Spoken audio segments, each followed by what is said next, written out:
কৃষ্ণ ভজন ব্যতীত কোনো উপায় নেই। মানে কৃষ্ণ নাম কৃষ্ণ ভজন, এটাই হচ্ছে কলির এই সমস্ত বিপদ থেকে মুক্তি লাভের একমাত্র উপায়, অন্য কোনো ভাবে না। আর এই সাধুগুরু বৈষ্ণবের সেবার দ্বারাতেই এই কৃষ্ণ ভজনের অগ্রগতি লাভ করা সম্ভব। আবার এটা অন্য কোনো ভাবে নয়, মানে নিজে অধ্যয়ন করে জ্ঞান লাভ করা কঠিন হয়, কিন্তু শ্রবণে জ্ঞান লাভ সহজ হয়।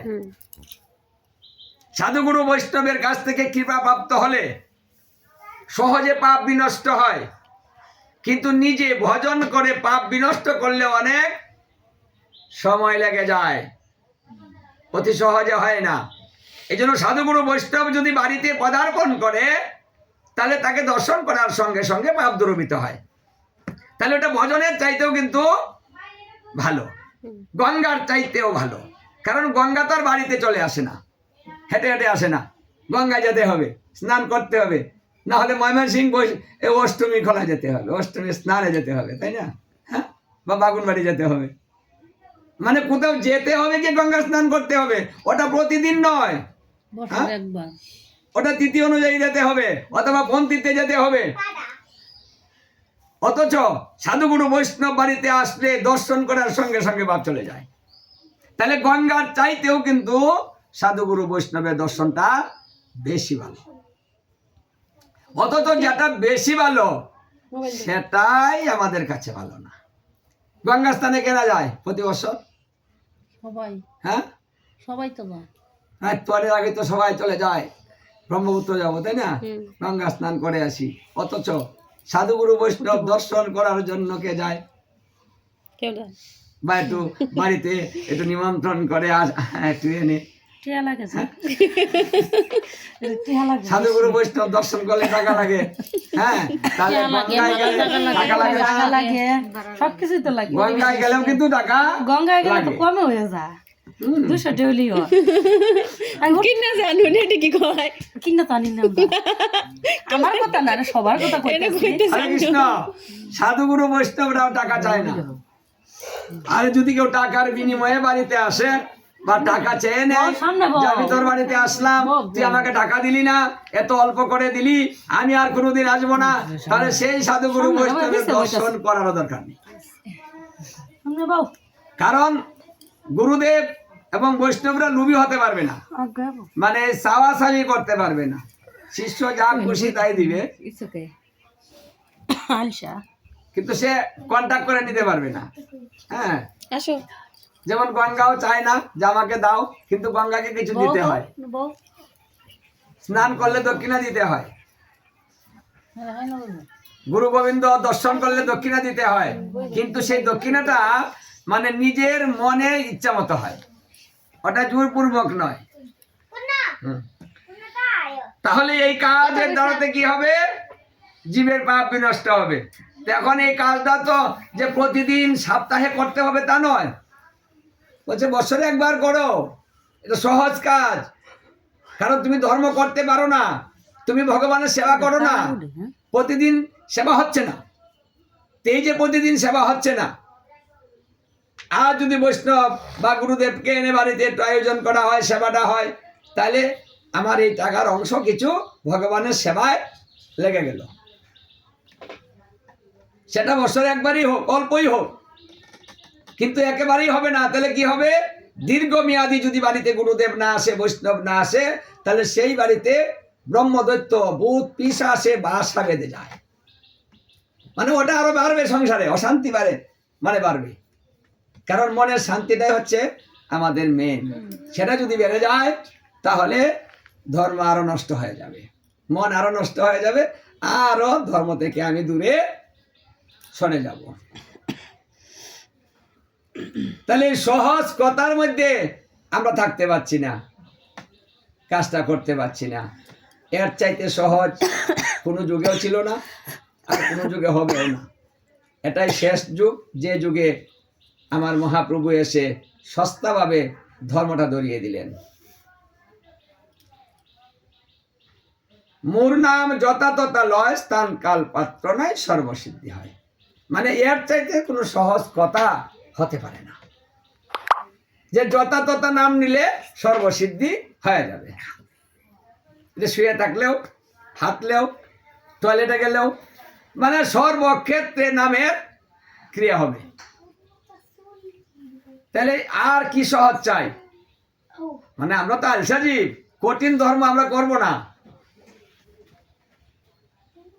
অন্য অন্য যুগে কঠিন করে ধর্ম করতে হতো, শীতের মধ্যে জলে নামতে হতো, জলে নেমে ধর্ম করতে হতো, জপ তপ তপস্যা করতে হতো জলে নেমে। মানে কষ্ট যত বাড়বে প্রভু তত খুশি হবে, এই জন্য তারা জলে নেমে যেত। গরমের মধ্যে তারা আগুন জ্বালিয়ে নিত, তাপটা আরো বাড়িয়ে নিত, কষ্ট করে তারা ধর্ম করত। আর আমাদের এগুলা করতে হয় না, শীতের মধ্যে জলে নেমে কষ্ট করতে হয় না। হ্যাঁ, শুদ্ধ বস্ত্র পরিধান করে, শুকনো বস্ত্র, হ্যাঁ, সবকিছু গায়ে দিয়ে ভালো করে বসে তারপরে ধর্ম করো। হ্যাঁ, তারপরেও করতে পারি না। আচ্ছা, এখন যদি গুরুদেব দীক্ষা দিয়ে বলতেন যে তুমি এটা এই জলে নেমে তারপরে 108বার জপ করো, কেউ দীক্ষা নিত? হ্যাঁ? দীক্ষা কিন্তু নিত না, কেউ নিত না, ধর্ম লাগবে না। ভক্তি করবার গেলে তো বেশি করে না, যে আর একটু ভক্তি করো। তাহলে মানে আমরা এত আলসা 5 মিনিটের ব্যাপার। যে আমাদের কঠিন কোনো কিছু আমরা করব না। কিন্তু গোবিন্দ জানেন যে কঠিন দেওয়াই যাবে না, ওদেরকে সহজ করে দেই। তে সহজ করে দিয়েও তো হচ্ছে না, সহজটা তো নিচ্ছে না। আমাদেরকে এত ভালোবাসেন তিনি যে সবকিছুই নিজে করে দিয়ে সহজ করে দিলেন, কষ্ট দিলেন না। আর আমরা সেই সহজটাও গ্রহণ সহজে করতে পারছি না, তার মধ্যেও আমাদের কঠিন, কারণ আমরা বুঝতেই পারছি না এত সহজ যে হয়েছে ধর্ম আমাদেরকে ভালোবেসে, এই কথাটাই আমরা বুঝতে পারছি না। কারণ এই সংসারে যতবার আসবো ততবার তো দুঃখই পাবো। এখন যারা সংসার করছে, আচ্ছা, তারা কি বুঝতে পারছে না যে সংসারটা কেমন ভালো, কেমন সুখদায়ক? কি গো, কে আপন, মানে কতটুকু আপন হয়েছে একজন? আমরা কি এখনো বুঝতে পারলাম না? সবাই হারে হারে বুঝছি, হারে হারে এমন ভাবে বুঝেছি যে আগে জানলে আর বিবাহ করতাম না, বিবাহ বসতাম না। সবাই কিন্তু এটা বুঝেছে। একবার হইলো কয় বলে বলে না গো, কারণ বিপদে পড়েছি।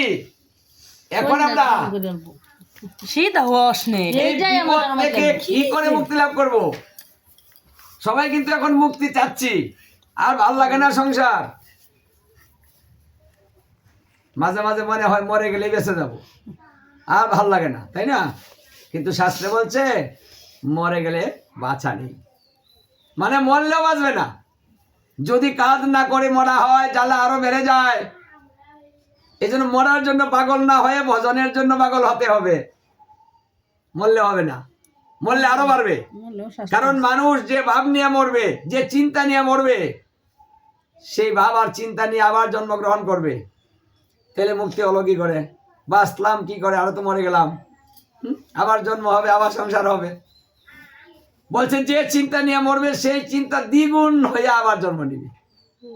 মানে যে চিন্তা নিয়ে মরবো ওই চিন্তাটা আর ডাবল হয়ে যাবে, হয়ে আবার জন্ম নিব। যদি কেউ খারাপ স্বামী ভান, তো পরের জন্য আরো খারাপ, ডাবল হবে। খারাপ স্ত্রী হয়েছে, তারপরের জন্য আরো খারাপ স্ত্রী হবে। তো এখন এটাই তো সহ্য করতে পারছি না, যদি আসতে আরো খারাপ হয় তাহলে কি করে সহ্য করব? কি গতি আছে? তাহলে মরার জন্য আমাদের ব্যস্ত হওয়ার কোনো প্রয়োজন নেই, বেঁচে ধর্ম করে মরুন। মরার জন্য চিন্তা করার দরকার নেই, মরা একাই হবে, ওটা চিন্তা করার দরকার নেই। কিন্তু আমাদের পরজন্মটা যেন আর বিপদ না হয়, মানে এরকম একটা মৃত্যু আমার হোক যে মৃত্যুর দ্বারাতে আমি একটু সুখ শান্তি লাভ করতে পারি এবং সাধু গুরু বৈষ্ণব কুলে জন্ম নিতে পারি, অথবা জন্ম মৃত্যু নিবারণ করতে পারি, তাহলেই ভালো হয়। কারণ আইসা যাওয়া যে যন্ত্রণা জানলে ববে আড়াইতাম না। এখানে আইসা যাওয়াটাই যন্ত্রণা, আসলে মরতে হবে। হ্যাঁ, তখন আসতেও কষ্ট, আবার মরতেও কষ্ট। কারণ মরার পথে গিয়ে দেখেন কষ্ট কাকে বলে। যারা মরতে মরতে বেঁচে যায় তারাই বুঝতে পারে মরা কাকে বলে, কি কষ্ট মরা। হ্যাঁ, এই জন্য আমরা কিন্তু সবাই মৃত্যুকে ভয় পাই। কে পায় না গো ভয়? মরা কথা শুনলে কেমন লাগে না? ভয় লাগে না? হ্যাঁ, মরে যাবে কেউ, বৃদ্ধ হয়ে গিয়েছে, তাকে যদি কেউ বলে আরে বুড়ি তুই তখন মরবি, দেখবেন খেপে যায়। হ্যাঁ, মরা কথা শুনলেই মন নষ্ট হয়ে যায়, মরা ভালো লাগে না, কষ্ট লাগে। তাহলে এই মরাটা যেমন কষ্ট লাগে, আমাদের আশাটাও তেমনই কষ্ট হয়। কারণ